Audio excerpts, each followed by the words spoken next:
Hey Ross, sauce it up.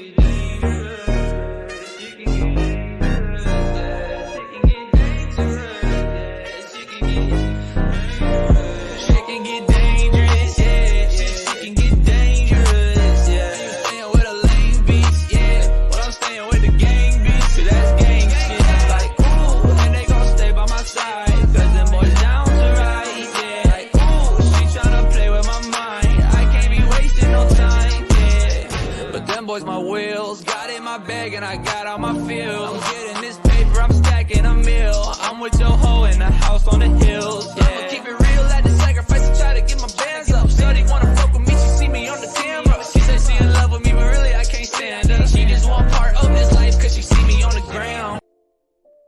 Chapter 11. Friends stick together. A squad of 9 Leaf Village shinobi proceeded to walk to the village gate. They had assembled for one purpose: to capture a pair of missing nin wanted for withholding information vital to the continued survival of the village. There was only one problem: the targets they were selected to go after just so happened to be 2 of their closest friends. None of the 9 wanted to believe that this was true, but they had each taken an oath of loyalty to the continued protection of the village above all else. Some of them were speculative about what they were about to do, others were heartbroken, but all of them were determined to find their friends, at least to find out the truth. Shikamaru Nara, current head of the Nara clan, former member of Team 10, later renamed Team Asuma after his sensei, the late Asuma Sarutobi, and advisor to now ex-Hagake Naruto Uzumaki, was deeper in thought than anyone. Ever since they were kids back at the academy, he had considered Naruto a friend, one of the first of their peers to see him as something more than just the Nine Tails incarnate. They had both been dead last back then, although in Shikamaru's case it was just his own laziness that got in his way. Naruto was just, well, an idiot back then. But Shikamaru has stated in the past that there was always something about Naruto that made him want to follow him, which made him open to hanging out with the blonde even when outside of missions. After Asuma died, he in turn helped out Naruto when he lost his own master, Jiraiya. Before he knew it, Naruto had become one of his best friends, just like Choji. During the war, he fought at Naruto's side against the forces of Madara and Obito, and, after his life was saved by the girl who would become Naruto's wife, and his father Shikaku tragically lost his life, Shikamaru made it his resolve to be there at Naruto's side as his advisor, the extra brain to help him make the key decisions needed as Hokage. It is for this reason that he did not believe any of what Odaku was telling them. Naruto was a lot of things: moronic, hyperactive, tactless, but he could never be a traitor. He thought back to the argument that they had earlier that day. He already regretted it, but now it got the gears in his legendary brain turning. If anyone is a traitor here, it has to be Sasuke again. I just know it. He remembered a conversation he'd had with his wife after Naruto and Sakura went on the run. I can't believe this. And quat, Tamari said. Yeah, neither do I, Shikamaru responded. That's why I'm joining the retrieval party to bring them back. What, Shikamaru? I thought Naruto was your friend? He's the man who changed Gaara for the better. If not for Sakura, then Kankuro wouldn't even be alive. I know, but that's also why I need to get to them before anything else happens. There's a lot more going on here than we're being told. I think Naruto stumbled onto something, and somehow Shinachiku is connected to it. I don't know what it is, but I'm not going to find the answers but just sitting around here. So what's your plan? There was a clear mix of fascination and worry in the sandy blonde wind mistress's voice. Shikamaru sighed in grief before answering. Aragi is most likely going to put together a large retrieval party to capture a former Hokage and a master medical nin, and most likely he's going to want shinobi who have in-depth knowledge of the targets to predict their every move as closely as possible, especially Naruto's. Tamari got where this was going. You think he's going to single out the Konoha 12, don't you? Yeah, well, 9 technically, since Team 7 is obviously not here. But anyway, he's going to want the advantage that we all share from our bond with them to bring Naruto and Sakura back in. But there's no way the others are going to be on board with this. I know those Hyuga and Yamanaka girls are going to be crushed. This is why I know I can count on them to side with me on this. This isn't about bringing in a couple of criminals. This is about all of us finding our friends and figuring out the truth. Tamari began to worry about something else. What about Shikadai? What about him? He's going to not have his father for who knows how long, and how should I explain this to him? Just tell him the truth. Tell him that his old man is going to bring the Hokage home, not to bring him to justice but to learn the truth.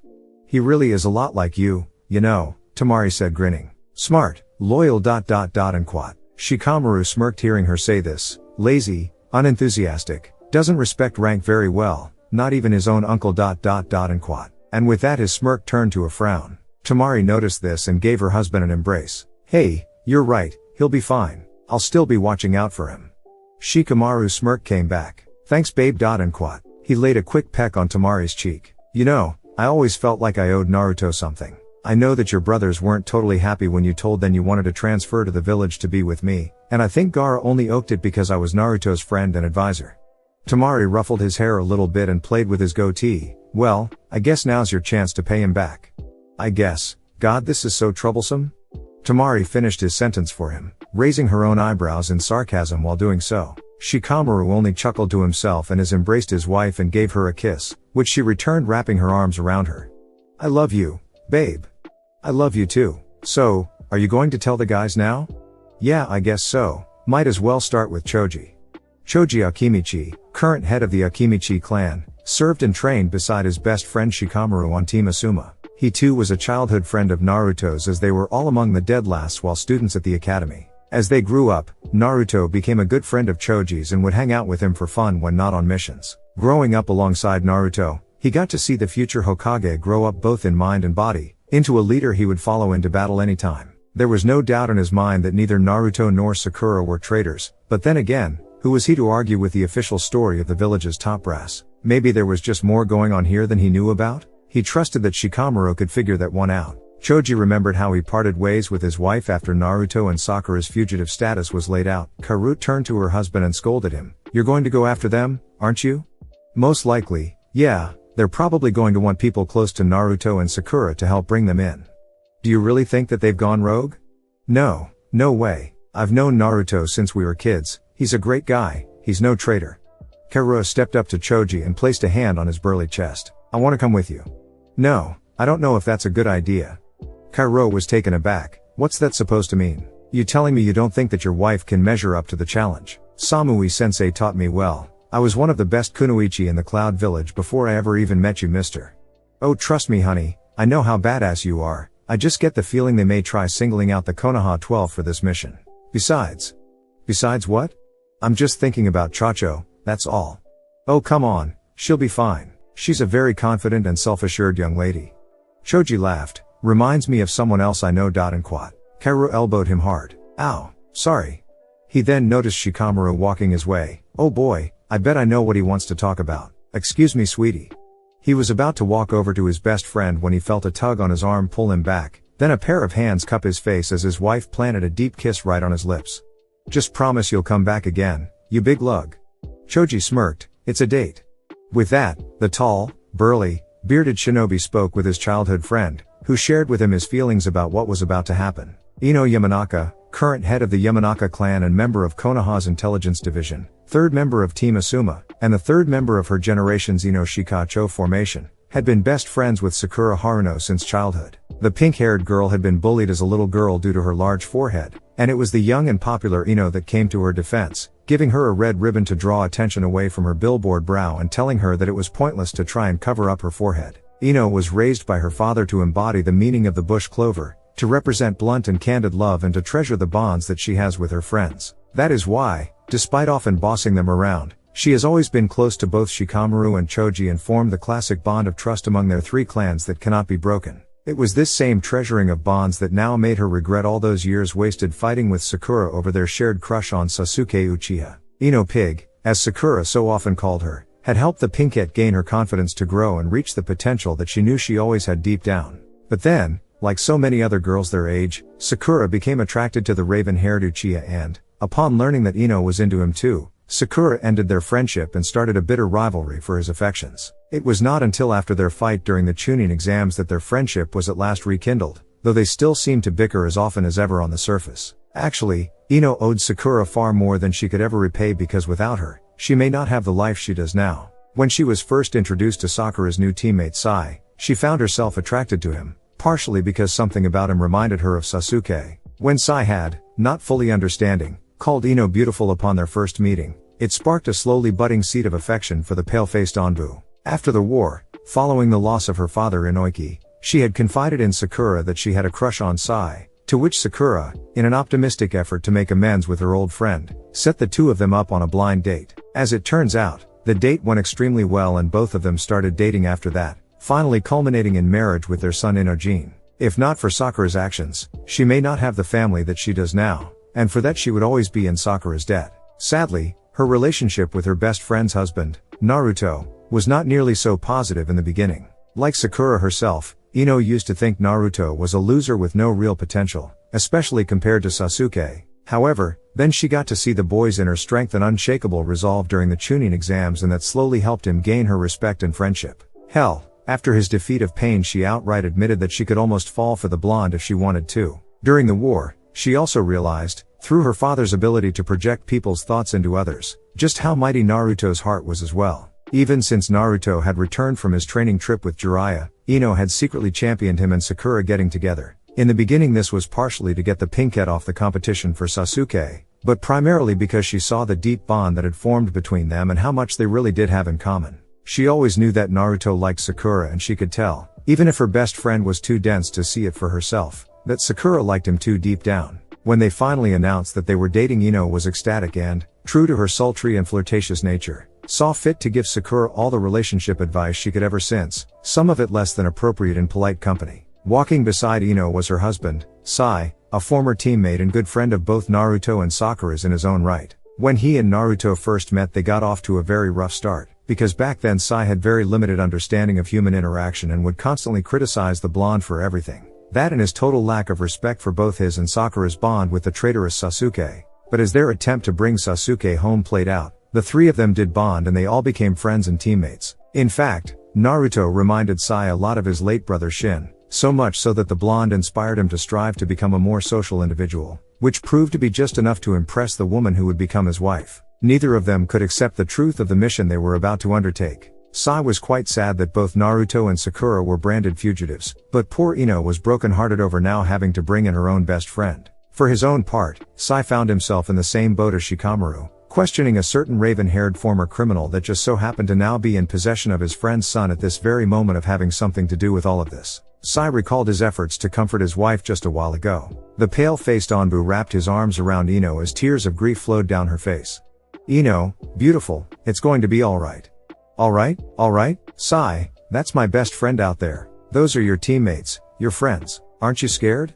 Yes, I am. And quat. Ino stared up at her husband upon hearing that. As an Anbu and a former member of Ruto, I was taught by Danzo never to show emotions for anyone. But this time, yes, I am afraid. I fear for them, for their son, for their daughter, but I also know that crying isn't going to fix anything, and so do you. Ino continued staring for just a moment before she dried her eyes. You're right, Billboard Brow would be ashamed of me if she saw me like this. Geez, and it used to be that she was the crybaby. Really, the Sakura I knew was always a ugly duckling with monster strength. Sai couldn't finish his sentence because his wife clobbered him over the head with her fist. Hey Mr. Tactless, that's no way to talk about your wife's best friend, you know. Sai rubbed the newly formed bruise on his head. Go man, I should have known better, beautiful, and that triggered a blush from the platinum blonde vixen. Damn it, why do I always get flustered whenever he calls me that? Ino, listen, Sai interrupted. You and I both know that there's no way that Naruto and Sakura are betraying the village, but I think we both need to go after them to figure out what's really going on. Both of us? What about Inojin? He can stay with Shikadai or Chacho while we're gone. Tamari or Kairo can take care of him. Besides, he's old enough to know how to take care of himself. Yeah, he is. He's obedient, reasonable, professional, very motivated, but like you, he can also be insensitive to others. Sai was actually a bit flustered. Well, he's managed to get along with the rest of his team so far. Ino smirked. Yeah, he's just lucky that Chacho isn't insensitive about her weight, if he ever talked that way to her dad. She suddenly grimaced as she pictured a very unfortunate fate for her little boy. Wait a minute, Ino realized. Why did you say Tamari or Kairo? What makes you think they're not going? My Anbu thinking, they're going to be looking for the ones who know Naruto and Sakura best to contribute something to the retrieval mission, which included both of us. Shikamaru is Naruto's advisor and both he and Choji have been Naruto's friends since they were kids, right? Yeah, strange, that sounds like the kind of thinking that Shikamaru would come up with. Speaking of whom, isn't that him and Choji coming this way? Yeah. And quat. Ino waved over to her old teammates who started heading their way. Knowing him, Shikamaru's probably got a plan he wants to share with us, and I'm betting you two are on the same page. Maybe. And quat. Sai looked to his wife. We'll get Sakura and Naruto back. Whatever's going on, we can help them. Arigato, Sai. She took his hand. Whatever happens, I've got your back. And quat. The vixen suddenly got one of her flirtatious smirks on her face. Stud. Sai, even after over a decade of dating and marriage, could still be caught off guard by his wife's overly developed sexual appetite. If he had 1,000 ryo for every time he came home just to see her surprise him with a new piece of lingerie, roleplay or some sort of fetish, he'd be a very rich and very lucky man, almost as lucky as Naruto, wherever he was now. Hence why he wasn't prepared for when she planted a passionate and sexy kiss on him, only stopping after her old teammates told them to go get a room. Rock Lee, once the star pupil of Might Guy, was a nobody who could not perform any ninjutsu or genjutsu techniques on any level whatsoever, and yet his goal was to become a splendid ninja. When Lee and Naruto first met, the two saw each other as rivals, partially on the level of shinobi and partially for the affections of Sakura, who, again, only had eyes for Sasuke back then. In their first encounter, Lee was able to defeat the blonde, which in turn motivated Naruto to get even stronger to defeat opponents like Bushy Brows.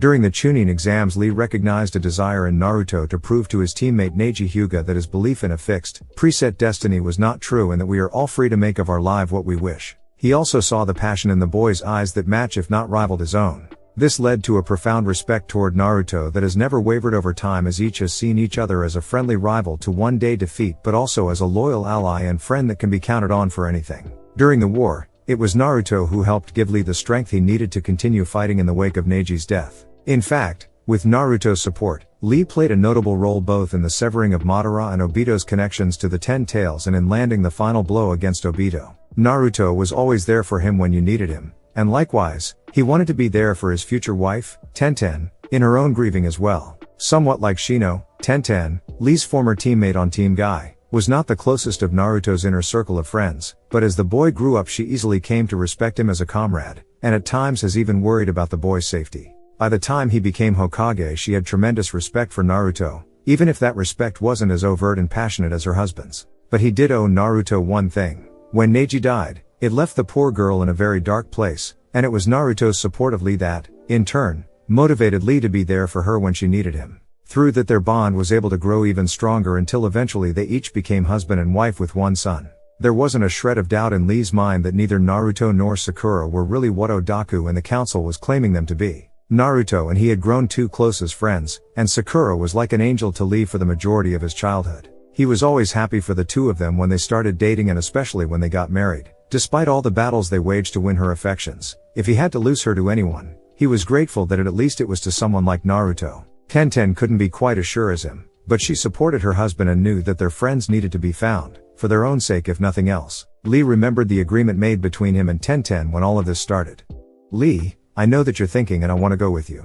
Yosh. But Tenten, what about Barandon? He will have no one to that boy's hot-blooded and determined beyond recourse just like his father. He can take care of himself, we've both made sure of that. Now no arguments, you're my husband and I'm with you. Lee smiled, it fills me with delight when the two of us agree on something. Shut up and come here. The taijutsu master and the weapons mistress embraced in a passionate kiss, only breaking up when they heard a cough from beside them. They turned to see Shikamaru, Choji, Ino and Sai standing near them. Shino Aburame, member of the Aburame clan, member of the former Team 8, later renamed Team Kurenai after their sensei Kurenai Yuhi, and currently an instructor at the academy, was not the closest of Naruto's inner circle of friends, starting off believing him to be just a talentless troublemaker with no real future ahead of him. But despite that, he became impressed with the blonde's progression, admitting by the time of the war that he had surpassed all of them and that he needed no reason to follow Naruto's leadership. And yet, even though Shino did not want to believe what was being told to them about his Hokage, he still found his mind wandering. In the last few days he has sent his son, only a Jinan and one of Shino's favorite, and most troublesome students, on a solo mission to find a previously unknown artifact of immense power with only a reformed S-class criminal as his guide. If Naruto was willing to do something like that, then who's to say what else he might do? The insect master wasn't being negative, merely keeping his mind open to every possibility. Kiba Inuzuka, member of the Inuzuka clan and fellow member of Team Kurenai along with his canine partner Akamaru currently at his side was, like Naruto, Shikamaru, and Choji, considered a dead last during his time at the academy. But unlike the two best friends from Team Asuma, Kiba's friendship with Naruto began more as a rivalry. He found Naruto to be a loser and ridiculed his dream of one day becoming Hokage, even declaring that he was a better candidate. But after Naruto defeated him in the Chunin exams, in a very humiliating way mind you, the boy had earned his respect, even if they did constantly challenge each other over their own skill sets. Even so, Kiba was always amazed at how well Naruto was able to keep up with him. Unlike his pondering former teammate, there was no doubt in Kiba's mind that everything he was hearing about Naruto and his wife was complete bullshit. He has gone through so much and worked so hard to earn the life he had now that there was no way he would blow it now, much less take his family down with him.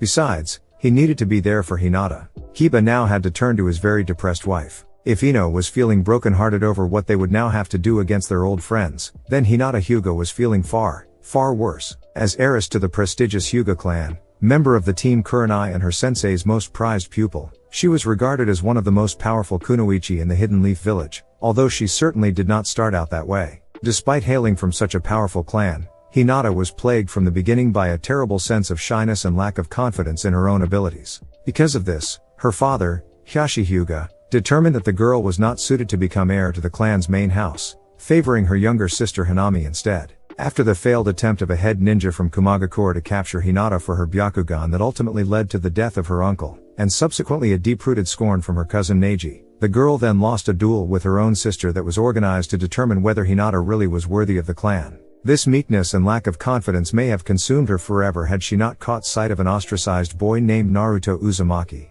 His enthusiasm and unyielding determination in spite of all the pressures and neglect he had been forced to live under were an inspiration to her, motivating Hinata to better herself and train hard to become as strong a ninja as him, to stand side by side with him. Hinata was one of the first of her peers to not see Naruto as a monster but as a lost boy with big dreams that desperately wanted to be acknowledged. She would always cheer for him from afar, being far too shy to ever approach him outright. Naruto, naturally, remained blind to these feelings, but always admired her desire to change herself and be acknowledged just as he was. But as they each grew older, Hinata's feelings evolved from admiration to her falling in love with the blonde. During Pain's destruction of the village, she confessed her feelings before nearly losing her life in battle, which set Naruto into a rage that almost caused him to lose his soul forever to the Nine Tails. During the war, after poor Neji gave his life to save them both from the 10 Tails, Naruto found himself losing hope and giving in to Obito's worldview. It was Hinata who reminded him of his nindo and restored his confidence. He was always indebted to her for that.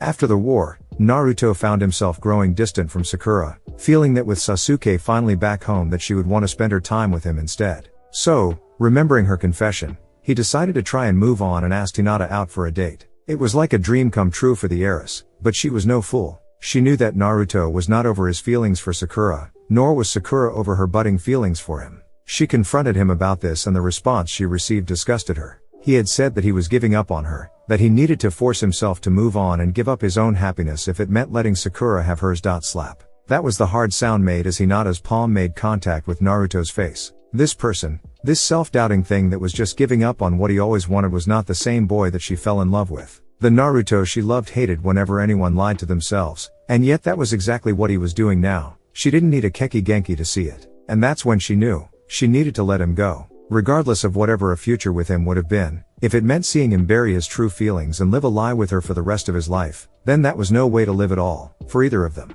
She told him this, with an anger and emotion she had rarely, if ever, shown before, and ironically that was exactly what he needed to hear to rekindle his real feelings. Things were said, thank you were made, hugs given in gratitude, and when he and Sakura did finally end up together, surprisingly she felt no regret about it at all, only happiness. Much like Lee, she was happy that if anybody else was going to be with Naruto, thank goodness it was Sakura, someone she knew he loved. And sure enough, she and Sakura became stronger friends as a result. Much like Naruto, it just wasn't like Hinata to hold a grudge against anybody. It may have been rough at first, seeing the two of them together, but thank goodness Kiba was there to soothe her pain. And sure enough, the bond they shared together somehow led to something more. The Hyuga heiress, walking with her husband's arm wrapped around her, was in deep thought over the discussion they had just a short while earlier. Kiba saw that Hinata was crying, and he wasn't the least bit surprised. He wrapped his arms around his wife in a tight embrace. And quat. Kiba whispered, soothing her. It's okay. It's okay. Listen, I don't know what the hell is going on, but I can promise you that Naruto and Sakura aren't responsible. I know. Hinata choked out. What? I already know that there's no way Naruto or Sakura did what they are saying they did. The man I used to admire isn't capable of this. Then why are you crying so hard, sweetie? I'm just and quat. Hinata broke down again. I'm just scared. What's going to happen now? To them? To Shina? To Hanami? To any of us?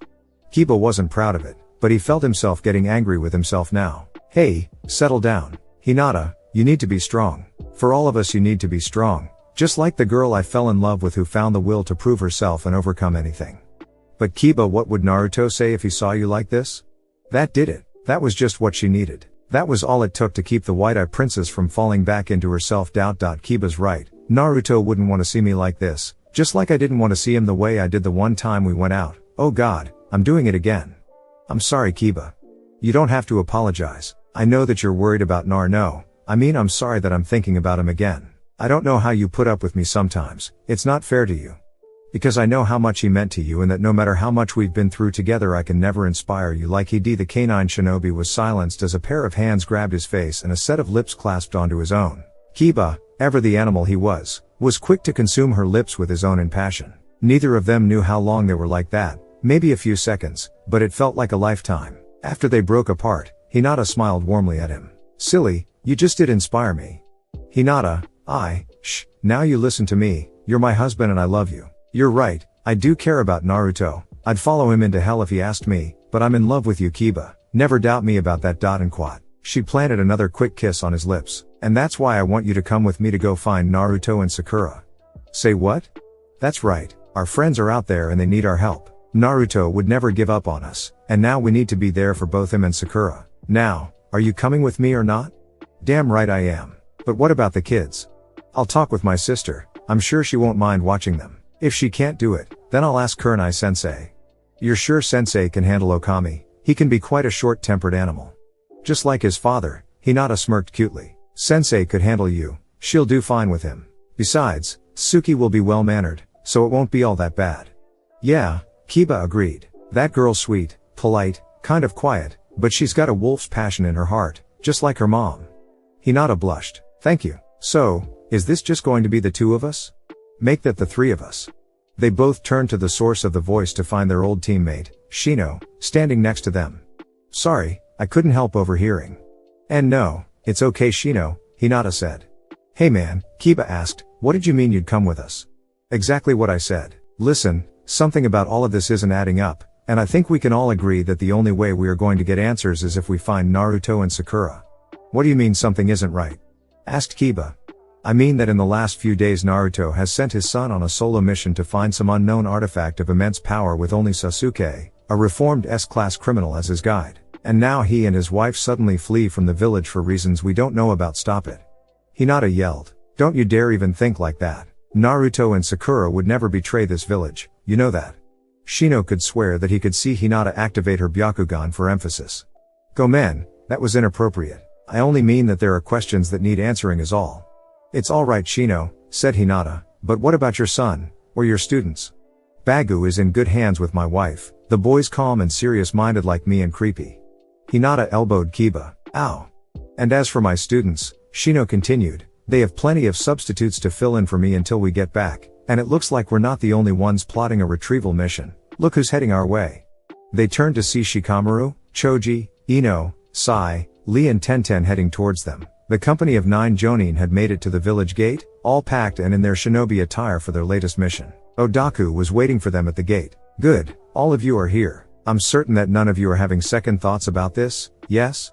The 9 friends all exchanged glances at one another, all of them knowing their true objective was merely to find their friends and try to get answers, not to apprehend a pair of criminals. Still, they all agreed that it was probably for the best that Odaku, their leader for this mission, not be made aware of their real plan. Odaku took their silence as confirmation. Alright then, let's head out. With that, the company of 10 set out from the village gates to complete their mission. All but one of them had the same thought on their minds. Naruto, Sakura, hang in there you guys, we're all coming for you. It was evening in Konoha. The lights of the village shined brightly as the hustle and bustle of both the old village and the metropolis that rose above the mighty Hokage monument now slept. But it was just outside the gates, on training ground 7, that 7 children gathered together, all of whom were supposed to be asleep in their respective guardians' homes right now. Within this company of 7 there was a boy with pale white skin, green eyes and shoulder-length blonde hair with a small ponytail, garbed in a black collarless suit with mesh armor underneath and gray stud earrings, a boy with narrow, dark green eyes and black, spiky hair tied up in a ponytail resembling a pineapple, wearing a dark outfit with a light-colored jacket over it and gray stud earrings, a chubby girl with dark skin, amber eyes, brown hair that she wears in 2 spiky ponytails with the rest flowing into her back and bangs covering her left eye, wearing a sleeveless red shirt with white pants and gray stud earrings, a boy with black eyes and black hair kept in a bowl-style cut, garbed in a garish green jumpsuit, hand bandages, and orange leg warmers, a creepy-looking, Fair-skinned boy with dark brown hair and his eyes concealed behind dark, round sunglasses, wearing black pants and a dark green jacket with an upturned collar, and 2 twin siblings. The brother having white eyes, dark blue hair, red marks painted on his face, small fang-like teeth, wearing a gray sweatshirt and brown pants, and a little brown puppy renting in his shoulder, while the sister looked exactly the same, except that she had brown hair tied up in 2 ponytails on opposite sides of her head. "Okay Shikadai," said Inojin, "you called us all out here, so what's going on?" "Yeah," Chacho concurred, "my mom's not gonna be happy as she finds out I slipped out after dark to see you guys." Yeah, the Nara boy replied, "Sorry you guys, I wouldn't have called you all out here for something so troublesome if I didn't feel it was important. So hurry up and tell us what it is already, or else I'm going back to bed," Okami shouted. "Oni-chan," Suki pleaded with a tinge of shyness, "please calm down and let Shika tell us why we're here." "Okay look," Shikadai continued, "as we all know, our Hokage and his wife, Shinachiku and Hanami's parents, have fled the village as fugitives and our parents have all been selected to go track them down." "Yeah, and?" Inojin pointed out rudely. "And, just the day before then Shinachiku leaves on a private mission with Sarada's dad. I don't think this is coincidence." "Are you suggesting that Lord 7th and Sasuke Uchiha are working in cahoots?" Bagu asked. "Of course not. My dad is Naruto's advisor and my uncle is one of his closest friends, so I know he's a great man who'd never betray his village, nor would his wife." "So what do you think is going on?" Bagu asked. "I think that the real enemy is within the village, and that Shinachiku is being set up." All of the children gasped at this. "Dear me, then we must make haste and unearth this conspiracy and then track down our comrade," Barandon yelled with tremendous, youthfulness. "No Barandon," Shikadai said, "we can't go after them without our parents and guardians knowing about it. And if I'm right, then this enemy, whoever they are, may put us all on lockdown from any activity out of the village, if they're not all watching what we're doing right now." "So what are you suggesting?" Chacho asked. "I'm suggesting that we go undercover and investigate this for ourselves." "How?" Okami asked. "We're just a bunch of ragtag genin. What can we do?" "Just remember you guys, every great ninja in history, our parents included, started out as nothing more than what we are now, students, genin, kids. If they can do it, why not us?" There was a cold silence among the whole group as they considered what the Nara was saying. "So what is your plan?" asked Barandon. "Well, that's what I invited us all out here to figure out tonight. With Shinachiku and Sarada gone, we may be the best ones to find out the truth now that our parents are off looking for Shinachiku and Hanami's parents." "Hey wait," Suki shouted, "where is Hanami? I haven't seen her since." Everyone stopped dead in shock. Hanami, wherever she was, had not been seen since her parents disappeared. "You don't think ... and quat." Chacho couldn't finish her sentence. "They're using her as bait just in case as a means to lure Naruto and Sakura back to the village," Inojin surmised. "Most likely," Shikadai concurred. "Okay guys, this isn't just an investigation anymore, it's also a rescue mission, and it starts tomorrow. And quat." Chapter 12 In Hiding and Pulling Pranks. It was getting dark, the sun was setting in the west. A pair of hooded strangers had been heading northwards, leaping from tree to tree, for the entire night. Because of their hoods, naturally, now one would be able to guess who this pair of hooded individuals were. It was only if they were lucky that they would be able to see the blonde and pink locks of the 2 strangers. The 2 of them stopped on the forest floor, close the northern border of the Land of Fire. "Naruto," asked the pink-haired stranger, "it's getting late. I think we may need to find a place to rest for the night." "Yeah, you may be right," responded the blonde-haired stranger. "If I remember right, I think that there's a small village just ahead. We can maybe find an inn to rest in tonight if we both go by assumed names. What if somebody recognizes us? Let me worry about that if it comes up." The couple made it to the village by nightfall. By that time it had started raining in that part of the fire country, so there weren't very many civilians outdoors after dark. Those people that were out appeared less than savory, to say the least. Because of the rain, the dirt road running through the small village was soaking wet, splashing mud over the tail ends of their hoods and clothes. It was the kind of village where people would go to hide if they didn't wish to be found, and yet both of them felt like eyeballs were watching their every move nonetheless. It wasn't helped by the size of the few buildings there were in this place, tall enough to make 2 strangers on the run feel as though they were looming in over them. Naruto and Sakura made it to the inn soon enough, both rushing inside to get out of the rain. Though they were relieved to get indoors, both of them knew better than to take off their hoods. Naruto, keeping his head as low as he could to hide his face, approached the innkeeper at his desk as several of the other guests, many of them clearly drunk, stalked around the first floor pub. "Excuse me, sir?" Naruto called to the innkeeper. "Good evening, master sir," The innkeeper said in a polite manner to his newest guest. How may I be of service this evening? My wife and I would like a room for the night. Just a place to stay before we head out again tomorrow morning. Oh, of course, sir. Always a pleasure to welcome new guests. Are you two passing through on your honeymoon by any chance? Both of them blushed in some childish sense of embarrassment. Ah, no, we're not already had our honeymoon, Sakura interrupted, keeping her own hood low as well to avoid recognition. Oh, I see. So is this a vacation of some sort then? Naruto answered this time. Let's just say that we decided that we both needed to get out of town for a little while and now we need to pay a visit to an old friend. The innkeeper noticed the tone of Naruto's voice and figured he shouldn't press the issue any further. Very good, sir. Now then, the innkeeper got out the ledger to check both of them in. We currently have a room large enough for 2 upstairs, 1 bed for couples, if you catch my meaning. It's 200 ryo each for 1 night stay, and I shall need to know both of your names. Husband and wife only glanced at each other for just a moment. My name is ... and quad. Naruto had to think really hard, but only for a moment as he went with the first name that came to his mind. Minato. Yes, Minato, Sarutobi. And this is my wife, Kushina. The innkeeper contemplated. You know, you two have the exact same first names as the 4th Hokage and his wife. Yeah, we get that a lot. The innkeeper took both of their names down and gave them the key to their room as Naruto paid him 400 ryo. Alright sir, you're both signed in. Your room in 203 upstairs, and feel free to come down for food and drink anytime you wish, but please try to keep any late night festivities to a minimum. These walls are only so thick. The couple blushed again, this time much deeper red than before. Thank you for your hospitality, Sakura stuttered out, a vein appearing on her forehead. Geez, even when I'm on the lam and using an assumed name I still can't escape it. They were both about to head upstairs when they noticed a pair of posters hanging on the wall. They were wanted posters, with their faces on them. Minato, Sakura whispered under her breath sharply to get his attention. She pointed him to the wanted posters. Oh shit. That was the first thought that popped into the former Hokage's mind. Yeah, real shame, the innkeeper said. The 7th Hokage was the hero of the entire fire country only a day ago, and today it's all over the news that he and his wife have withheld information pivotal to the survival of his village and they both get branded as traitors. Word has it that their son is out there somewhere on a mission right now. Poor kid probably has no idea about any of this yet.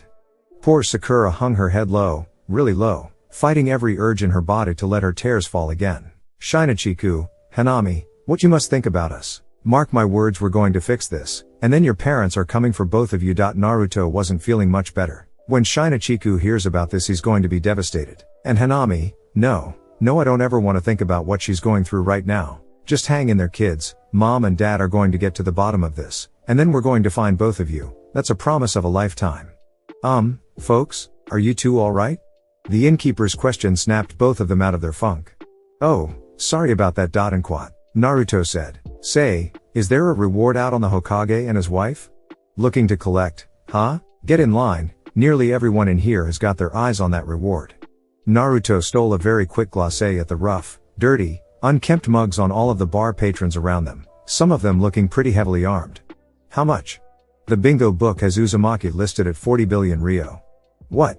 Sakura stepped in to stop her husband before he did anything to break their cover. Forgive him, he's just shocked that the bounty is so high. He's an easily excitable doofus that way. Oh, it's understandable. We all think that bounty is immense. Heck, his wife is listed at 30 billion ryo. What? Now it was Naruto's turn to stop his wife from blowing their cover. Sorry about her, she's been known to get emotional too when she gets excited. We'll just go up to our room now. Thanks for everything. You're most welcome, my masters, said the innkeeper. And please, let me know if there is anything else you require. Complimentary breakfast is served at 8 a.m. Thank you. Was all Naruto said as he and Sakura went upstairs. As soon as they were out of eyesight, the innkeeper turned to his assistant. Was it them? The assistant asked. Oh definitely, those cloaks they were wearing weren't fooling anybody. You'd think that a couple of shinobi like them would be better at covering their tracks and keeping a low profile. Normally they probably are, but I guess they're both a bit off right now, as if too much is on their minds to the point that their judgment is in whack, or some crap like that, I don't know. Should we apprehend them now? Are you kidding? An ex-Hokage and a master medical ninja? Even the toughest guys here would be dead before they made a move. So how are we going to collect the reward then? The innkeeper thought about it for a moment. There's a Leaf Village Anbu who has often stayed here while on Black Ops missions before. Let me send a message to him. Word has it that he's leading a retrieval mission to capture those two. I'm sure he'll put in a good word to the village and make sure we get paid. What about them? The assistant gestured upstairs. For now be vigilant, but don't make a move, we can't let them know we suspect them of anything. Up in their room, Naruto was removing his cloak as Sakura sat on the bed, her cloak already off. Way to nearly blow our cover, Minato. Oh sorry, Kushina, but I wasn't the only one who lost their shit out there at the moment they found out they had a massive bounty on their head. And don't yell at me for saying this out loud because I already put a silencing jutsu on the room so nobody can hear us. Well, at least that's one smart thing you've done since we got here. Sakura rubbed her forehead in frustration. I mean, really, you gave us your parents' names, and the third's last name, and you didn't think that may attract attention? Sorry, okay, I said the first thing that came into my head. Well next time, I'm coming up with the aliases. Fine, by all means, just don't come to me for any more good ideas. Good ideas? It was your idea to hide that damn scroll of yours that is everyone after us in the first place. Was that why? Or could it have been because you decided to study that blue serum you pumped out of that man? I was saving somebody's life. And I was working to discover a secret to secure the safety of you, the kids, and the entire village. Secure our kids' safety? Are you kidding? You're the one who told Sasuke it was okay to let him take our son of some wild goose chase after he shows up at our house from totally nowhere. I didn't see you putting your foot down when I agreed to that. As if there is any hope in stopping you from doing anything once you set your mind on it. Is that the reason, or is it because you couldn't bring yourself to say no to him? Sakura stood up in defiance at that accusation. Excuse me, what did you just say? You heard what I said. Ever since we were kids you've always sided with Sasuke about everything and never gave a damn about me. Even after all this time I. And with that, Naruto Uzumaki, the child of prophecy, 7th Hokage of the Hidden Leaf Village, broke down and cried, hard. Sakura could only stand there and watch at what she was seeing. A minute ago both of them were yelling at each other at the top of their lungs, the worst fight they've had in a long time. Then her husband accuses her of still having feelings for their best friend, even after all this time. And now here he was bawling his eyes out for seemingly no reason. And Naruto? Sakura tried to get his attention. Every ounce of anger she had just a moment ago now completely wiped away and replaced with worry and fear. She didn't get any response, save for his continued sobbing and shaking his own head still in his hands, anything he could do to avoid making eye contact with her. Naruto, please, I'm sorry for what I said. I don't know what I was thinking. I've just been so angry and frustrated and scared that I am a fool. Sakura stopped when she heard this. What? Naruto barely gained enough of his composure back to make what he was saying clear. I used to have nightmares. I had almost everything I ever wanted. I was Hokage, yes, but more important I had you. The kids, our friends, Sasuke back home, all that stuff. I would get these dreams where all of that was a lie. You weren't with me, the kids were gone, Sasuke was gone, I wasn't Hokage, my friends were all against me, and now all of it is happening. In just one day I've lost almost everything and everyone I love. Now I'm afraid, I can apostrophe T. and quat. Naruto turned to Sakura, his face stained with tears. I can't lose you too. Sakura wrapped her arms tightly around her man, whispering soothing noises in his ear. You will never lose me Naruto, never. Your fears aren't coming true, we can fix all of this, together. And quat. She paused only for a moment. I told you a long time ago that my feelings for Sasuke weren't what they were before. I don't know what my life would have been if I had chosen to marry him, but I know that, whatever that life may have been, it could never equal what you've given me. You've given me your heart, your devotion, your love every day of our lives, and I'm ashamed that it took me so long to see it. She looked her husband straight in the eyes. I'm in love with you Naruto, and I don't care what anybody says or anybody does. Nothing is ever going to change that. Naruto, all his manliness be damned, couldn't stop himself from hugging his wife as if he were never going to let her go. Sakura held him as he let the last of his grief out, running her hand through his golden locks. She didn't know what came over her, but she remembered a song that her mother would sing to her when she was a little girl. Come, stop your crying, it will be alright, just take my hand, hold it tight, I will protect you from all around you, I will be here. Don't you cry for one so small, you seem so strong, my arms will hold you, keep you safe and warm, this bond between us can't be broken, I will be here. Don't you cry, cause you'll be in my heart, yes you'll be in my heart from this day on. Now and forevermore you'll be in my heart, no matter what they say, you'll be here in my heart always. Why can't they understand the way we feel? They just don't trust what they can't explain. You know we're different, but deep inside us we're not that different at all, cause you'll be in my heart, yes you'll be in my heart from this day on. Now and forevermore. Don't listen to them. What do they know? We need each other to have to hold, they'll see in time. I know, when destiny calls you, you must be strong. You gotta be strong, I might not be with you, but you got to hold on, they'll see in time.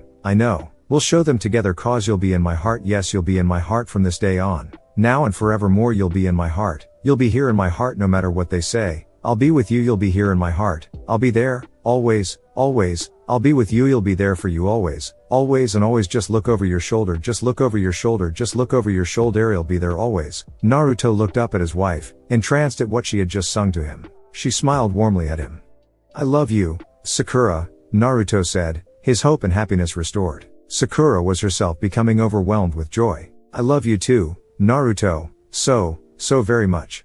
With that, their lips met in a soft, yet blissful kiss. There was no lust, no raw passion behind it, just honest, pure, true love. Neither of them knew how long they stayed like that, and neither of them cared. They had no idea what was in store for their future, but they did know one thing beyond any doubt. Whatever was out there, they would get through it the same way they've always gotten through everything, together. Alright, everybody stop and listen up. Odaku commanded. I've just received a phone call from an innkeeper in a village near the northern border of the Fire Country. He says that our targets have checked into his inn for the night. Our plan is to continue on into the night until we reach the village, attack them both while they are still in their room. Remember, use of deadly force is authorized. Excuse me Captain, Sai interrupted, but I thought that this was a retrieval mission. Doesn't Councilman Aragi want us to bring the fugitives in alive?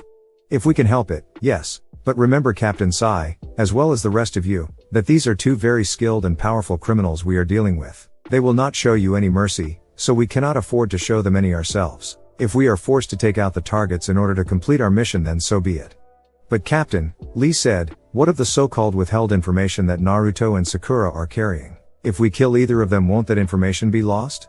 Odaku noticed an uncharacteristic smugness in Rock Lee's tone, as if he was actively trying to call him out on his own contradictions. His reaction to this was to walk right up to Lee and get in his face. Rock Lee, I have been appointed leader of this mission by the councilman himself. Are you questioning my authority on this matter? Because if so, I can file a report to the council and have you taken off missions of any kind for the next 6 months. Lee remained silent and unblinking for about a second. No Captain. Forgive me. That's what I thought. As Odaku turned to walk back to the front of the group, Lee looked over at all of his friends. All of them knew that they needed to do something to prevent Odaku from using deadly force on their two friends. Inuzuka, Odaku called out, does your mutt still have Uzumaki and Haruno's scent? Kiba gritted his teeth, his name's Akamaru. Whatever, does he have their scent or not? Kiba glanced to his wife, then they both got an idea. Yeah, he does, but what?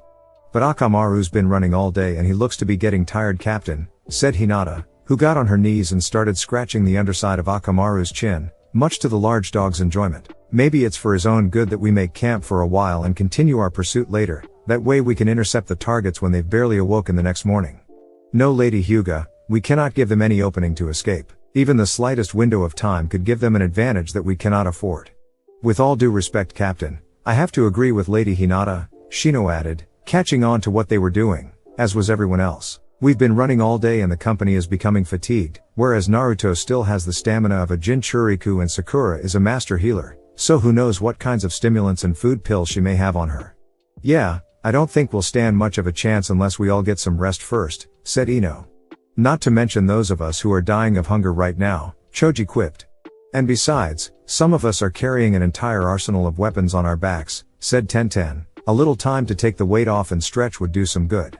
Odaku groaned, bunch of lazy, good-for-nothing slackers. Nara, you're supposed to be the genius here, what's your opinion? Shikamaru quickly gave his answer. Honestly, Captain, there's not much I can add. They've got some valid points. I say the best thing we can do is catch a few hours rest and then hustle to the village by sunrise. Sai, in a very uncharacteristic moment, turned to Odaku with a smirk. It would seem that you have been outvoted, Captain Odaku. Odaku put him head down in disbelief. Fine. Everybody take a rest for about 3 hours. But after that, we press on and we don't stop until we make it to that village. Is that understood? Hi. They all shouted. The Jonin made camp, which was mostly just their sleeping bags, and plotted what the next move should be.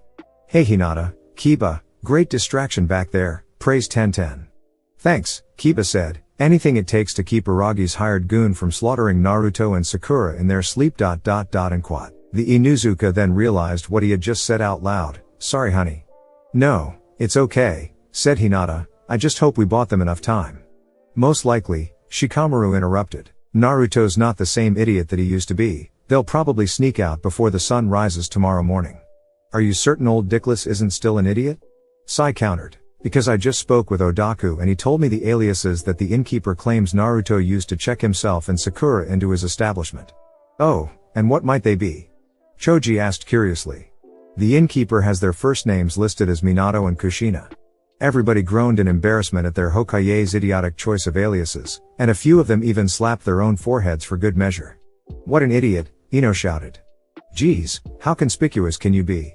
Shikamaru protested. This is so troublesome.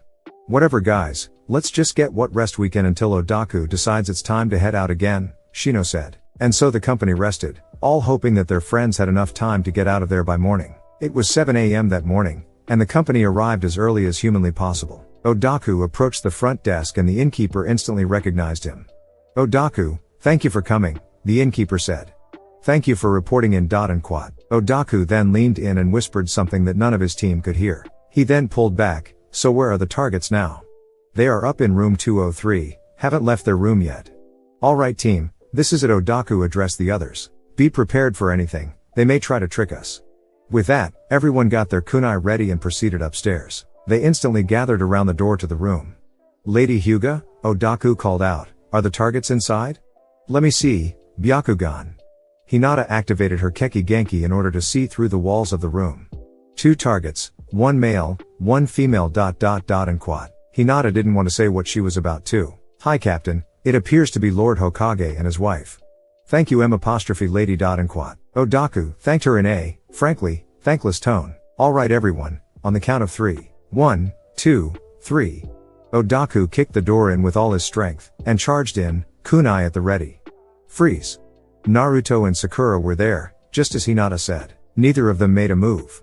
Put your hands where I can see them. Both of them did so. Lord Hokage, Lady Haruno, you are both under arrest for the withholding of intelligence from Konohagakure. If you do not comply, we will use deadly force. The couple glanced towards each other for a moment before looking back to the Anbu captain. Captain Odaku, Naruto stated, as your former Hokage I commend you on your successful pursuit of us. However, I regret to inform you that we are not ready to return to Konoha just yet. This isn't a negotiation. Odaku shouted. Akimichi slapped the handcuffs on them both. Choji, with a sad face, walked into the room and slapped the handcuffs on 2 of his closest friends. I'm sorry about this you guys, he said. It's okay Choji, Sakura replied, before she and her husband each got a sly smirk on their faces. Ino was the first to notice this and secretly used her mind-reading ability to find out what her friends were up to. When she did she was quite surprised at what she had found. She transferred their plan into everyone else's minds except Odaku's. All of them were smirking to themselves internally, and some of them externally. Lord Hokage, you and your wife will face justice for your crimes of conspiracy against the Hidden Leaf Village. Do either of you have anything to say before we return? Yes, we do, Naruto said. Do you see that laptop computer sitting on the desk behind you? Odaku and the others all turned and, sure enough, there it was. Open it. On the screen you will find a video message that will sum up everything we have to say. Odaku huffed and addressed his team. Watch them.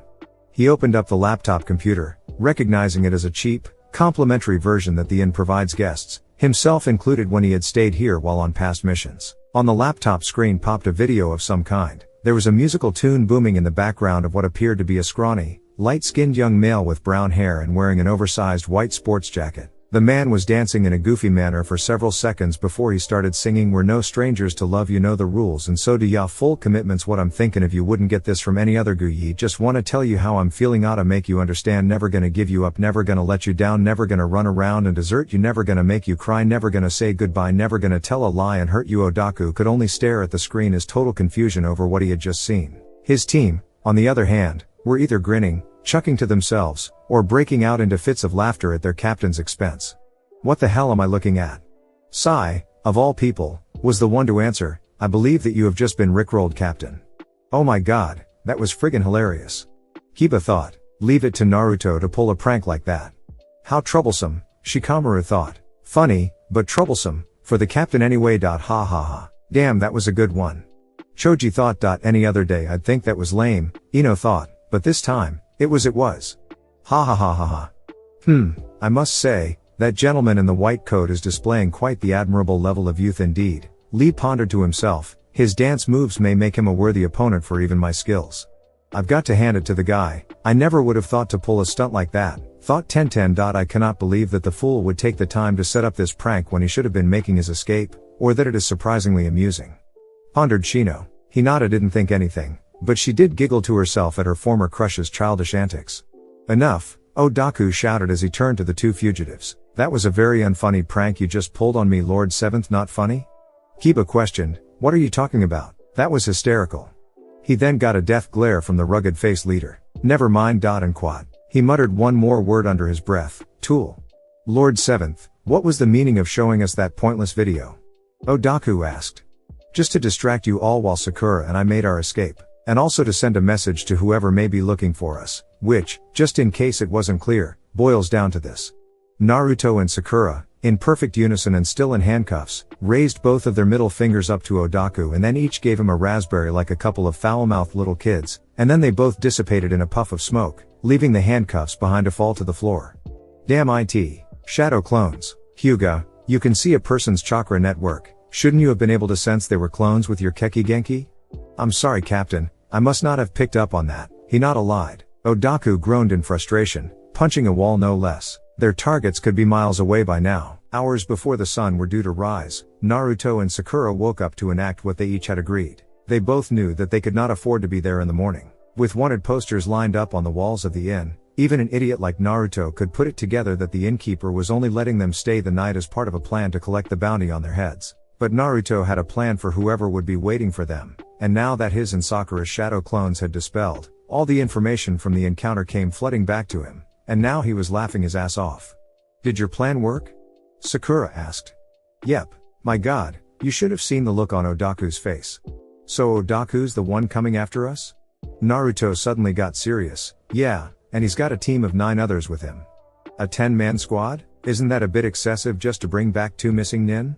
Yeah, but most missing nin aren't a former Kage and a master medical ninja. Point taken. And Quad. Sakura noticed a disturbed look on her husband's face. What's the matter? Sakura, the other 9 ninja that Odaku brought with him, they're our friends. What? You heard me, Sai, Hinata, Ino, Shikamaru, Choji, Kiba, Shino, Lee, Tenten, all of them. You don't think any of them believe that we did anything wrong, do you? No, not a chance in hell. And Quad. Naruto was confident on the outside, but internally he was having a moniker of doubt, or at least I hope not. Wait, if all of them are out here looking for us, then who's watching their kids? They're probably being watched over by their other parents and guardians right now. I hope all of them are alright. Hey, don't worry, Sakura, they're all pretty smart kids. They know better than to do anything that will get them into trouble. And Quad. Chapter 13 Lost and Found. Shouldn't we be there by now, Uncle Sasuke? Shinachiku asked as they kept leaping tree to tree. Should be just about there, Sasuke said. Why, getting bored, kid? No, just anxious is all. Shinachiku was anxious, alright, anxious to get answers to what was going on. He needed to find out what Sasuke was talking with Randamu about, or why they were talking at all. Hey Uncle Sasuke? What? Don't you think it's curious that we haven't run into any more opposition since we met that Randamu guy? I mean, what if he's still out there somewhere, or someone even worse, just waiting for us when we get to the village? Sasuke noticed a curious tone in the way the boy said that. It sounded like he was accusing him of something, or he was looking to see if he knew anything he wasn't told. No, not yet, Sasuke thought. I can't tell him yet, his time will come, but right now I need to get him there first. Kid, Sasuke said, I hope you're not getting scared on me, because it's too late to head back home. Now if there are no other questions, let's stay focused on where we're going. Shinachiku needed to accept the answer given to him. Yes sir. And so they kept running for hours and hours. Before they knew it, the sun was starting to go down and they were losing the light. Shinachiku had been running for so long that he was finally beginning to grow fatigued, but he knew that his godfather wasn't going to stop until they made it to where they needed to be. So he kept running. Thank goodness all of that running finally came to an end. As they came to the edge of forest, they exited the last row of trees and came to a cliff overlooking the ocean. There was a large island located a couple miles off the coast. From what Shinachiku could see, it looked like the island was filled with buildings and houses, all of which were left in an apocalyptic, ruined mess. Well kid, there it is, Sasuke said to the boy. Uzushiogakur, the village hidden in the whirlpools. I thought it was also called the village hidden in the eddies? Well, I've heard both names used before. Okay, but what about us, Uncle Sasuke? It's practically night by now, so it's going to be tough for us to find the chakra gem now? You're right, we're best off making camp and then resuming our search in the morning. Your father taught you the walk on water exercise, right? Yeah, why? Because we don't have a boat, so this will be our only way to cross the ocean to get to the island. Wait a minute, isn't there a ferry of something around here that we can charter to get us to the island? Look around you, kid. Do you see any ferries around here? This village has been deserted for generations. Ever since the village got wiped out in war, this part of the fire country hasn't exactly been big on tourists. Oh. So, might as well unpack your stuff and get plenty of rest, kid. We start our search up again at dawn. With that, both Leaf Shinobi unpacked their gear and rolled out their sleeping bags from their sealing scrolls. They didn't talk much as they got their much needed rest, but there was a conversation between the two of them before they went to sleep that stayed on the boy's mind. They two of them had finished making camp as the sun finished going down. Shinachiku was looking over the cliff, letting the cool ocean breeze hit his face as he stared out over the water to the island in the distance. He was so lost in thought that he did not notice the raven-haired, one-armed adult came up behind him. You alright, kid? Huh? Oh yeah, I'm fine, Uncle Sasuke, just thinking is all. Thinking about what? He looked back out over the water. Well, this is the village where my grandma came from, and I hardly know anything about her. Sasuke remained expressionless. I'm sorry, kid, but I don't know what to say to that. I've never met her. Yeah, I know. My dad met her once, same with my grandpa, but it was only for one meeting. He learned how she and grandpa fell in love and what really happened the day Kurama attacked the village, but that was it. I just wish I could have met her. Sasuke put his hand on the boy's shoulder. I know your mother feels the same way. Maybe visiting this place will help you to grow closer to her. You really think so, Uncle Sasuke? Sasuke sighed. I don't know for certain, kid, but I do know what it's like to lose a family. Shinachiku realized what memories this must be bringing up for the grown man. I'm sorry, I didn't mean it's okay. It's in the past. Besides, I've got my own family now. Shinichiku's mind wandered to something else. Uncle Sasuke, what happened between you and Aunt Karen? And where's Sarada? Sasuke didn't say anything for several seconds. It's getting late, kid. Let's get some rest for tomorrow. Shinachiku could not get any sleep. He had no idea what was waiting for him tomorrow, but he didn't want to believe that his dad's best friend, his godfather, might be leading him into some sort of trap. He needed to get away. No, I can't leave, Shinachiku thought. Dad wouldn't run away from danger and neither will I. Wait a minute, Dad. Quietly, with care not to make a sound that might wake up the man in the sleeping bag next to him, Shinachiku snuck out of his sleeping bag and went into the woods. Little did the boy realize that Sasuke was awake and watching what he was doing the entire time. When he felt that he was far enough away to go about unnoticed, he pulled his cell phone out of his pocket, only to find that it was broken. Damn. I must have gotten broken when I fought that Randamu guy. Now what do I do? About 10 seconds later, the boy's head snapped up as he remembered something else. He opened the sealing scroll that he brought with him and got out the journal and pen he had brought with him. As quickly as he could, he wrote out a message and then tore out the piece of paper and folded it into smaller portions for easier transport. He then bit his thumb and planted his hand on the forest floor. Summoning Jutsu. In a puff of smoke came a small, red toad, looking very similar to how Gamakachi looked back when Naruto was only Shinichiku's age. What do you want, kid? The toad asked a bit rudely. Hey, the boy introduced himself. I summoned you because I have a message that I need you to deliver to my father back in Konoha. You know they usually rely on cell phones for this sort of thing, right, kid? The boy pulled his broken phone out of his pocket. Not this time. Fine, who's your father, kid? Naruto Uzumaki, the 7th Hokage, Shinachiku said that with a sense of pride. The toad was silent for a moment. Kid, you haven't been in touch with the news lately, have you? The boy looked dreadfully confused. What are you talking about? The toad let out a long sigh. Kid, you'd better sit down because there's something very serious that you need to know. The blonde-haired Jinan sat down innocently on the forest floor, feet crossed beneath him. The toad could merely sigh internally. Oh boy, this is gonna be a long night. Several yards away, the boy's godfather was looking at the scene before him coldly, as if he had something deep on his mind. It was the next morning in Konoha and the atmosphere at the academy was quite different compared to the hustle and bustle that the village was used to. In the wake of Naruto and Sakura's exile from the village, Councilman Aragi had agreed to take up the Hokage position in the interim until both the 7th and his wife could be proven innocent or a more suitable replacement could be found. Both Lady Tsunade and Kakashi Hatake were offered a chance to take up their former Hokage status, but they each refused, stating that to do so would suggest that they believed everything that was being said about their former students. Right now, Kakashi and Tsunade were having breakfast with several of their friends. They all felt that they had a lot to talk about. This is all bullshit, Tsunade shouted as she slammed her glass of juice, which she had spiked without anyone noticing, on the table. Agreed, how did it come to this? Kakashi asked out loud. Well, we'll get those answers when Naruto and Sakura come back home, Kurenai responded. That's assuming that the retrieval squad doesn't lose sight of their mission and remembers to bring them in alive, Yamato added. Yamato, Tsunade objected, the retrieval squad is made up of Naruto and Sakura's closest friends. The last thing on any of their minds is murdering my old pupil and the closest thing I have to son. Forgive my bluntness, milady, I wasn't referring to their friends as much as the Anbu captain that is leading them. Yamato, I'm surprised that you are thinking this way, Kakashi said. As one of Naruto's former instructors and leaders, you have seen that boy grow into a man just as I have. Furthermore, we've both seen how much Sakura has grown as well. Anbu captain or not, do you really think that Odaku has a chance against either of them, much less both of them together? Yamato was ashamed of himself for doubting Naruto and Sakura's abilities, so he humbly ate crow in that moment. No, I don't. Indeed, Naruto and Sakura are blessed with the springtime of youth and their abilities must never be put in doubt. Guy injected. Likewise, our faith in their children must not be allowed to flounder either. Nobody ever said that we were doubting them, Guy, said Kakashi, nor are we doubting Shinachiku or Hanami for any reason. In speaking of kids, Kurenai wondered, how do you all suppose the kids of the retrieval squad members are doing now that their parents are gone? I'm sure they're doing fine, Shizune answered. Those kids know better than to get themselves into trouble. Shizune, Tsunade interrupted, I know you've never been a mother and neither have I, but you've worked with enough children by now to recognize that they always find ways to get themselves into trouble. She's right, Iruka concurred, I used to teach at the academy so I've learned that lesson the hard way, especially from a certain orange-clad knucklehead. The real question is what kind of trouble those kids may get into and if it gets them in over their heads.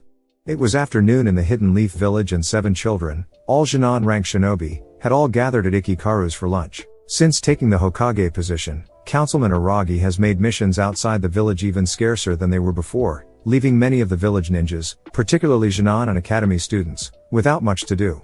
Fortunately, this was a golden opportunity for these 7 children in question. They needed time alone together to go over their plan and to put it into action. Tucci prepared their food as his daughter Ayame took their orders. As they waited for their food, they all got down to talking. Okay Brainiac, what's the plan from here? Okami asked. Shikadai took a sip from his drink, then spoke. Alright, first things first, has anyone done a sweep of the academy yet? Yeah, Oni-chan, and I looked top to bottom. Hanami's not there, Tsuki said. Then let's all stop and put our heads together. Now, if you were trying to track down a couple of allegedly wanted criminals and your plan was to use their own daughter as leverage to lure them back to the village, and you wanted to keep her in a place that nobody would ever think to look, where would that be? Everyone was in deep thought for several seconds. Finally, Inojin spoke up. How about inside of her own house? The others all looked at him like he was a complete idiot. Dude, seriously? Okami asked in annoyance. It would make sense to me, Inojin explained. The house is undoubtedly being kept under Anbu guard as we speak, and the mere suggestion of holding Hanami hostage inside of her own home sounds so dumb that no one would suspect it. You know something, Shikadai thought out loud, you may have a point there. What, really? Chacho asked. Yeah, it's called reverse thinking. You do something that seems so incredibly stupid to everyone else that no one will think to suspect you of doing that very thing. Thus, you have yourself an unexpected advantage. And besides, Hanami has the most kick-ass house in the entire village. Okami added. There was dead silence as the others all scolded at him. What, we all know it's true. Okay, yes, Hanami and Shinachiku do have the most awesome house in the village, Shikadai admitted, but I seriously doubt that they are letting her enjoy any of it. More likely they'd be keeping her under house arrest. You mean they are locking her in her room without freedom to go outside? Brandon asked. Maybe. Let's not forget, all of this is purely speculative. You know, Bagu interrupted, Shinachiku did confide in me once that there was a hidden panic room located in the basement of his house. He said the only 2 ways inside were with his father's flying thunder god technique or through a secret entrance to a hidden tunnel located somewhere outside the property. The others were dumbstruck. Holy S. Okami didn't get to finish his profanity before he was interrupted. Why did he tell you about this and not the rest of us? Tsuki asked. Because I just so happened to stumble across the entrance to the tunnel as I was training with my insects one day and I asked him about it. And why were you training so close to Shinachiku's house instead of at one of the training grounds? Inojin asked. I don't know, I guess I wanted a change of scenery. Okay then ... and quat. Shikadai had to gather his boundaries as he processed this new information. New plan, as soon as we finish our lunch, Bagu, you take us to the Uzumaki estate and show us where this tunnel is. Wait, how do we even know that we'll find anything there? Chacho asked. If what Bagu says is true, then it's just going to lead us into some room in the basement of Hanami's house with no other way out. Yes, and for all we know the entrance might have already been found and is being guarded by Onbu Black Ops already. And Quat. Inojin pondered. You might be right, Shikadai surmised, but if this hidden room really does exist, then if I were Hanami and I somehow managed to get away from whoever was holding me prisoner, that's the first place I'd go to hide. No offense Shika, but I doubt that Hanami knows her dad's flying thunder god technique, Okami remarked. At her age, probably not, but she likely has been told by her parents where the secret entrance is in case of an emergency, just like her brother was. Are saying you expect to find her in there? Suki asked. I have no idea what we'll find in there, but we'll never know unless we go check it out. There was another silence among the children, as if they doubted the idea of looking into this at all, but leave it to the overly youthful voice of optimism to stir them into action. Yosh, very well then my friends, let us first partake in the meal or ramen and then make haste to the Uzumaki estate. Oh shut up Brandon, God you're annoying, Okami groaned. In speaking of lunch, Chacho said, I think that it's coming right now. Ayame came to their table and served their food. The kids eat their meal quietly without too much chatter, since they now had a lot on their minds. None of them had any idea what they would find inside this so-called secret room within the Uzumaki house, but if there was any chance that Hanami might be there, or that it might lead to a clue where she was, then it was a risk they had to take. Anko Mitarashi, Tokubutsu Jonin of Kanahagakure, former student of the traitorous Orochimaru, and currently an instructor at the academy, was sitting at her favorite dengo shop with two of her friends. On the left was Tamari, Wind Mistress, former Jonin of Sunagakure, and the eldest of the three San siblings. On the right was Karu, former Chunin of Kumagakure and member of Team Samui. Both of these women were among the strongest kunoichi of their generation, and both of them made the choice to transfer from their village of birth for the same reason. They each fell in love. Neither of them saw it coming. Tamari didn't expect that Shikamaru Nara, the lazy genius from the Leaf Village, would end up winning her affection without even trying, but somehow he did, and while Suna would always be her home, she had a family and a son here that she would not pass up for anything. Likewise, Kaoru could have never guessed that the big-boned young man from the Akimichi clan would have so much in common with her, but after the war they got to talking and something sparked that neither could explain. Like Tamari, Kumo was her home, but if she hadn't met Choji then she wouldn't have been blessed with her beautiful daughter. Still, being parents did not mean either of them were content with being mere housewives. They each made sure to keep up with their ninja training to one day help defend their new home, as well as passing on all they knew to their children. Thank you for inviting us Anko, said Tamari. I have to admit that without Shikamaru around this helps keep my life from getting boring. Funny, I would think that life would be boring with a guy like Shikamaru, Kaoru remarked. You'd be surprised. He may be lazy, but at least he's not a fa. Tamari slapped her hand over her mouth after realizing what she was about to say. She noticed the cold stare that Kaoru was giving her. I'm sorry, I wasn't thinking. Oh forget about it. I fell in love with Choji for who he is, not what he looks like. Tamari smiled, same. Kaoru turned to look at Anko. Speaking of which, have you been losing weight Anko? I've been trying to. In fact, this is my first time coming to the Dengo shop all week. I'm impressed, Tamari said. Thanks, we can't all have Naruto's metabolism you know. After sharing a hearty laugh, there was an uncomfortable silence among the three women as they thought about their former leader. You don't really think that Naruto and Sakura are traitors do you? Kaoru asked. Not a chance in hell. Tamari proclaimed. I owe that boy so much. If it wasn't for him, then Gaara would still be a murderous, antisocial monster instead of the great leader he is now. If not for Sakura, then Kankuro wouldn't even be alive today. There's no way either of them are guilty of what the Anbu are saying they are. Yeah, Anbu added, that kid is one hell of a ninja. I've seen him in action and there's no way any of this bullshit is true. So says the woman who, as I've been told, licked blood off of his face when he was a freaking 12-year-old. Hey, that was just some innocent fun. And anyway, aren't you the girl who got pissed off and beat the living crap out of him just because of what Sasuke was doing? It was the blonde's own fault for refusing to fight back. Whatever the case, I just hope Choji and the others find them soon and bring them back home. The other two women nodded in agreement and went back to eating their food. Say, Anko asked, have any of you seen the kids today? It's been a while since I've last seen Chacho.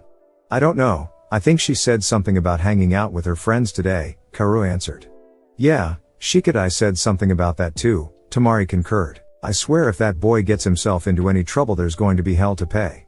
The kids were standing outside the western fence of the Uzumaki estate. As they feared, there were small squads of Onbu guards standing watch, mostly patrolling the front gate and keeping watch around from all sides of the fence. Well, there's no way we're getting in through the front, Inojin quipped. Bagu, are you sure this secret tunnel of yours is really here? Asked a skeptical Okami. I'm sure, if I remember it correctly. And quat. Bagu started walking around the area, being watchful to make sure none of the Onbu noticed him. It should be somewhere around here. He pointed to an area of grassy land with only a slightly raised hill, nothing that looked too suspicious. But the dog on Tsuki's shoulder leapt off and started running to the hill. Akamiri, wait. Then Okami's own pet leapt off his shoulder and ran the same way. Akamura, what are you doing? The dogs were small enough, and quiet enough, that somehow they did not attract the Onbu's attention. They both ran to the hill and started scratching away at the grass covering the hill. The Inuzuka Hyuga siblings looked to each other and nodded in agreement at what they needed to do. Byakugan. They both shouted as they activated their Keki Genkais. They scanned the hill to see if there was anything unusual about it, and sure enough. Okay, you've got me, Bagu, Okami admitted in defeat. There is some kind of hollow structure under there and it looks like it goes down several meters towards the understructure of the house. I guess this means I'm paying for your lunch next time. Shh, quiet, somebody's coming. Chacho shouted. The kids ducked into their hiding place as an Onbu guard finally noticed the two dogs outside the property. He and one other guard he signaled to ran to chase them off. Damn, if those Onbu start looking around and find the tunnel, then this whole mission's been for nothing. What a troublesome drag. Shikadai cursed. Let me handle this. Inojin got into position and made the hand signs that his mother had taught him. Mind destruction jutsu. Something overcame the two Onbu and they both passed out. Yes, excellent work, Inojin. Now we are free to explore the tunnel, Barandon praised. You didn't just kill those two, did you? Okami asked, worried. No, I just disabled their minds momentarily. By the time they come to, we'll have had enough time to get inside and they'll be none the wiser. Great work, Inojin. Chacho praised. Yeah, now come on, let's get moving, Shikadai ordered. The 7 kids quickly dashed over to the small hill. They carefully lifted a piece of grass off of it, finding that the grass was just the tarp for a wooden panel. Once the panel was removed, it revealed a tunnel large enough for people to pass through standing up, no crawling through tight, dark spaces required. Each of the kids, plus the 2 dogs, entered the tunnel single file, closing the panel behind them. Great, now it's too dark to see anything, Okami complained. Bagu, how did you manage to see and hear? Don't look at me, I only found this tunnel and asked Shinachiku about it before, I never said anything about going inside it myself. Wait, my friends, I may have a solution. Barandon, despite the darkness, reached into his miniature weapons pouch and pulled out a small lighter. He flicked it on and it did, barely, help to illuminate the tunnel. Tsuki, could you please hold on to this for me?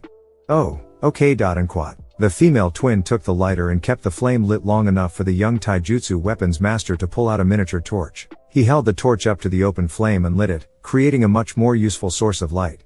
Not bad, Barandon, Shikadai complimented. Now let's try to find the other end of this tunnel before that flame goes out.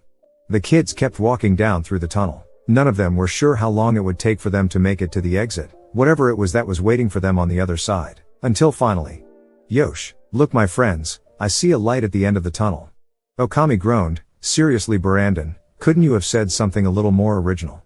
Quit complaining, we're almost there, Shikadai scoffed. Be grateful things aren't a lot worse. We're walking through a dark tunnel with no idea what or who, if anything at all, is waiting for us on the other side. How could it be worse? Well, in many stories I've read like this, the heroes usually have to walk through a sewer. I'll shut up now. The kids reached the source of the light. It was a square-shaped opening on the ceiling above them. This must be the entrance to the secret room within the Uzumaki house, Inojin surmised. So what now? Chacho questioned. Wait here, I'll take first look. Shikadai reached up and grabbed hold of the sides of the opening. He pulled himself up to take a peek at what was inside the room. What he saw stunned him. Holy shit. And Apos. Shinachiku was in a frozen state of paralysis. Or at least his mind was. There was no way that any of what the toad had just told him was true. No, you're lying. My dad's the 7th Hokage, he's a hero. My mom's a master medical ninja. There's no way that they're traitors. I'm sorry, kid, the toad apologized, but that's all I know. The council claims that they've been withholding information from the village intelligence that is of strategic importance. They escaped and went on the run, and now a 10-man Jonin squad is tracking them down. The news spread quickly over the whole world, even as far as Mount Myaboku. I'm sorry, kid. Shinachiku hung his head. His hair cast a shadow over his eyes so no one could see them, but he could do nothing to hide the tears that came streaming down his face. What happened to my sister? The small toad looked sad for the kid as he was forced to give him the last answer he wanted to hear. I don't know. Shinachiku raised his head in frustration, tears still falling. What do you mean you don't know?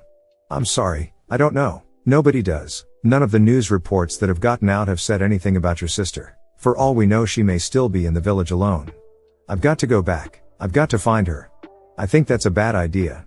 Shinachiku turned his head and saw Sasuke there, his arm propping himself against a tree as he had clearly been listening in on everything that the boy and the toad had been saying. You knew about this, didn't you? I knew nothing about this. Don't lie to me. Sasuke didn't let any of it show, but he was a bit taken aback by the boy's tone. It reminded him of Naruto in his most angry moments. What have you been playing at?